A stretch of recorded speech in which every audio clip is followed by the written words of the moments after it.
Hello बच्चों, अपन अध्याय 4 पढ़ रहे हैं आदिवासी दिक्कू और एक सवर्ण युगी की कल्पना। इसके अंदर अपन आदिवासियों की परिभाषा पढ़ी थी, आदिवासियों की विशेषताएं पढ़ी थी और भारत के अलग अलग क्षेत्रों में आदिवासी समुदाय को किन किन नामों से जाना जाता है ये पढ़ा था। अब आगे पढ़ते हैं मुंडा जनजाति।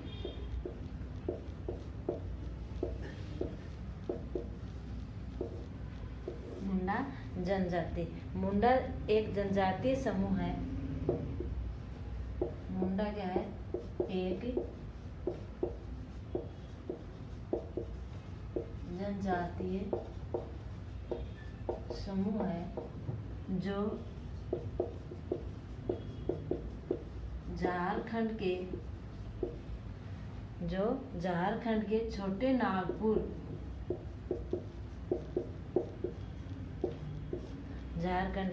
छोटे नागपुर के जंगलों में रहता है।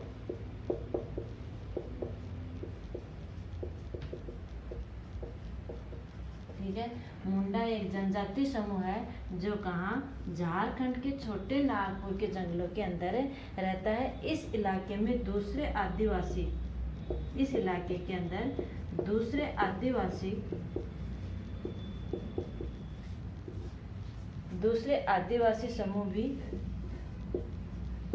आदिवासी समूह है संथाल और क्या है? उराव है। ठीक है, उराव है। मुंडा जनजाति जो है वो ईस्ट इंडिया कंपनी के द्वारा, ठीक है ना, इसके द्वारा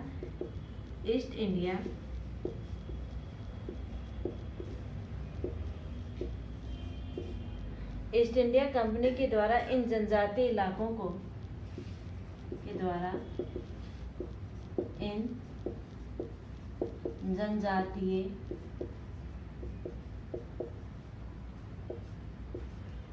ईस्ट इंडिया कंपनी के द्वारा जनजातीय इलाकों में प्रशासनिक परिवर्तन किए जा रहे। ये कारण है, देखो उनके द्वारा विरोध क्यों किया गया, ठीक है ना। तो ईस्ट इंडिया कंपनी के द्वारा जो जनजातीय इलाके थे उन इलाकों के अंदर क्या किए जा रहे थे? प्रशासनिक परिवर्तन किए जा रहे थे। नंबर 2, इनकी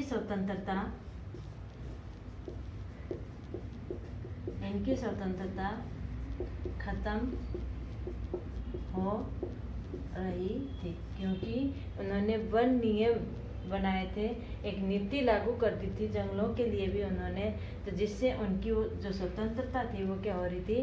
धीरे धीरे खत्म हो रही थी। इनकी आजीविका खतरे में थी। नंबर 3, इनकी आजीविका खतरे में थी। ठीक है, इनकी आजीविका क्या थी? खतरे में थी।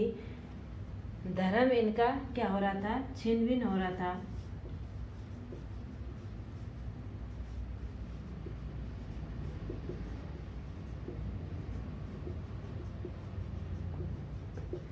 क्योंकि वो इनके धर्म के ऊपर भी क्या लगा रहे थे? अंकुश लगा रखे थे। इन आदिवासी इलाकों के लोगों को अंग्रेज क्या बना रहे थे? गुलाम बना रहे थे। इन आदिवासी लोगों को अंग्रेज गुलाम बना रहे थे। ठीक है, तो देखो ये अपन ने पढ़ लिया कि कहाँ कहाँ किन किन समुदाय को किन नामों से जाना जाता था। लेकिन मुंडा जनजाति जो है इसके एक व्यक्ति के द्वारा और ईस्ट इंडिया कंपनी के द्वारा बनाए गए नियम नीतियों का क्या जाने लगा के अग्रणी में विरोध किया गया। इसलिए इस जाति के बारे में अपन पढ़ रहे हैं कि मुंडा जो जनजाति है वो कहाँ की है, झारखंड की है, जो कहाँ रहती है, छोटे नागपुर के जंगलों में रहती है। अब देखो यहाँ दूसरी जनजाति और भी है, संथाल और उराव, लेकिन इन जनजातियों के द्वारा इनका विरोध क्यों किया गया, बाहरी लोगों का, ठीक है। तो बाहरी लोगों का विरोध करने का कारण ये था कि ईस्ट इंडिया कंपनी, इसको क्या कहा गया है, दिक्कू, ठीक है। ईस्ट इंडिया कंपनी के द्वारा जनजातीय इलाकों को में क्या किया जा रहा था, नंबर 1 प्रशासनिक परिवर्तन किया जा रहा था। नंबर 2 आदिवासियों की क्या हो रही थी, स्वतंत्रता खत्म हो रही थी। नंबर 3 इनकी आजीविका को क्या हो रहा था, संकट पैदा हो रहा था। नंबर 4 इन लोगों के द्वारा इनके धर्म के ऊपर भी अंकुश लगाया जा रहा था। आदिवासी लोगों को अंग्रेजों के द्वारा क्या बनाया जा रहा था, गुलाम बनाया जा रहा था, जिससे आदिवासियों ने अंग्रेजों के खिलाफ क्या शुरू कर दिया, जनजातीय आंदोलन प्रारंभ कर दिया।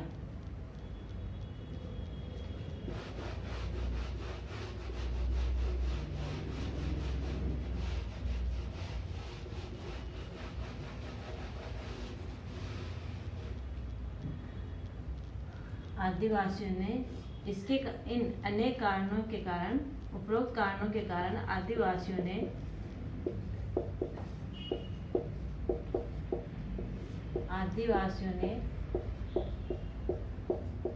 अंग्रेजों के खिलाफ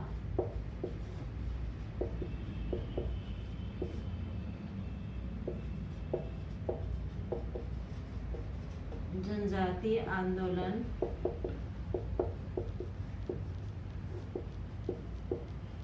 शुरू कर किया, जिसमें इस आंदोलन में सबसे अधिक भाग लेने वाले आदिवासी समुदाय कौन से थे, जिसमें मुंडा, संथाल, कौल, खासी, जो आपको बता दी कहाँ कहाँ की है, ठीक है ना, कौल, रामोसी, ये भी महाराष्ट्र की है, रामोसी, और भील विद्रोह प्रमुख है। अंग्रेजों के खिलाफ क्या हुआ, जनजातीय आंदोलन हुआ। ये जनजातीय आंदोलन हमारी स्वतंत्रता संग्राम के लिए महत्वपूर्ण पार्ट माना जाता है, जिसमें मुंडा, संथाल, कौल, रामोसी और भील विद्रोह प्रमुख हैं। 1895 में बिरसा नामक व्यक्ति ने 1895 में बिरसा नामक व्यक्ति जो कहाँ रहता था, वही झारखंड के छोटे नागपुर के जंगलों में रहता था। बिरसा नाम का व्यक्ति जो किस समुदाय था, ये मुंडा समुदाय से, मुंडा समुदाय से था। आदिवासी परिवारों में इसका जन्म हुआ, ठीक है ना। और आदिवासियों की समस्या को दूर करने के लिए और अंग्रेजों लोगों का सामना करने के लिए बिरसा के पास इसने क्या कहा कि मेरे पास चमत्कारी शक्तियाँ हैं। बिरसा ने क्या कहा कि मेरे पास चमत्कारी शक्तियाँ हैं, उन चमत्कारी शक्तियों से मैं बीमारियों को क्या कर सकता हूँ, ठीक कर सकता हूँ। और अपने इलाके में ये ऐलान करा दिया कि भगवान ने लोगों की रक्षा करने के लिए और दीकों से यानी बाहरी लोगों से की गुलामी से आज़ाद कराने के लिए मुझे भेजा है। तो 1895 के अंदर लोगों ने बिरसा को कहाँ देखा, झारखंड के और जंगलों के अंदर घूमते हुए देखा। और ये जो बिरसा था वो किस समुदाय से था, मुंडा आदिवासी समुदाय से था। इसने अपने आप को और भगवान का रूप देते हुए आदिवासी समुदाय के अंदर एक जागरूकता फैलाने के लिए, और इसने कौन से तरीके अपनाए? इसने कहा कि मेरे पास क्या है? चमत्कारी शक्तियाँ, शक्तियाँ हैं। किसने कहा? बिरसा मुंडा ने। मेरे पास क्या है? चमत्कारी शक्तियाँ हैं और मैं क्या कर सकता हूँ?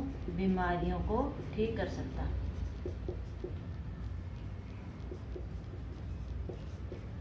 ठीक कर सकता हूँ। और बिरसा ने ये ऐलान कर, अपने इलाके में ये ऐलान कर दिया, इलाके में यह ऐलान कर दिया कि क्या ऐलान किया? भगवान ने लोगों की रक्षा के लिए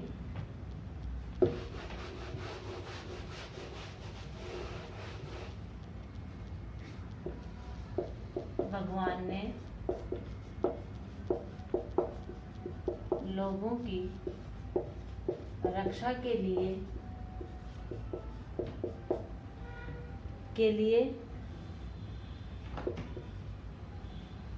द्वीपों की, यानी बाहरी लोग कौन? अंग्रेज।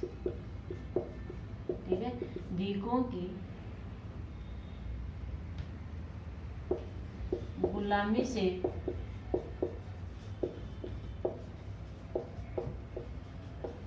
आजाद कराने के लिए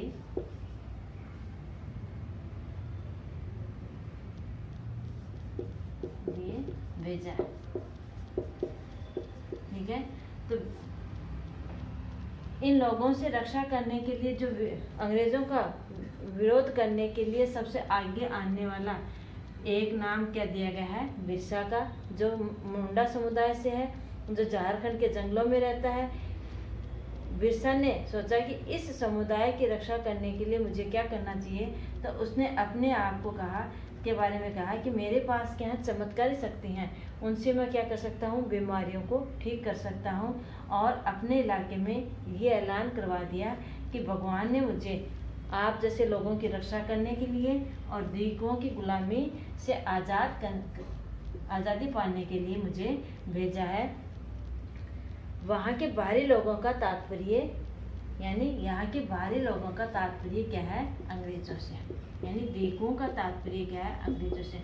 ये पूछा जा सकता है कि द्वीपु कौन थे? ठीक है ना, यानी अंग्रेजों के बारे में कहा गया। किसने कहा? आदिवासियों में भी किसने? बिरसा ने।